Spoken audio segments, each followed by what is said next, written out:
Hello, this is Joe. So another idea I had is cutting some more of this foam board and putting it in where the window is.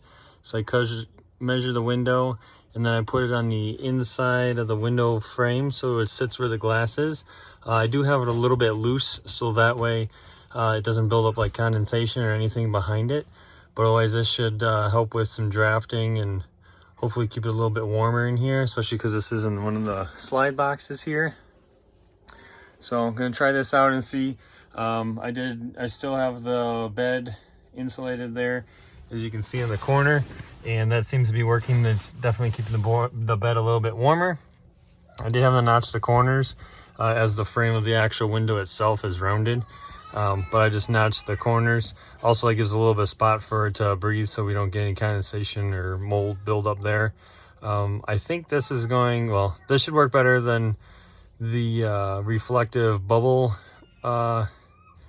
stuff that people use, that sheet of bubble or the roll of bubbles.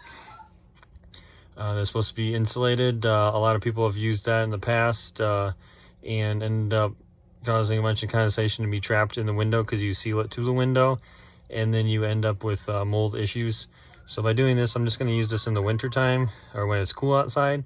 Probably not in the summer, but using this in the winter time just to kind of keep some of the cooler air out, as these are only single pane windows. And we're gonna give this a try and see. I'm not going to tape it or anything. I'm just gonna pull the shades down, and easy enough that if you do want the light to come in during the day, you just lift this corner or the other corner and then this pops out and then you can have the sunlight during the day. Otherwise, most of the time we'll just have this in here, and then once you have the shades pulled, you don't even see it. So that's what we're gonna try. Here is another method of keeping it cool or keeping it warm in here when it's cool outside. Thanks for watching. Have a great day.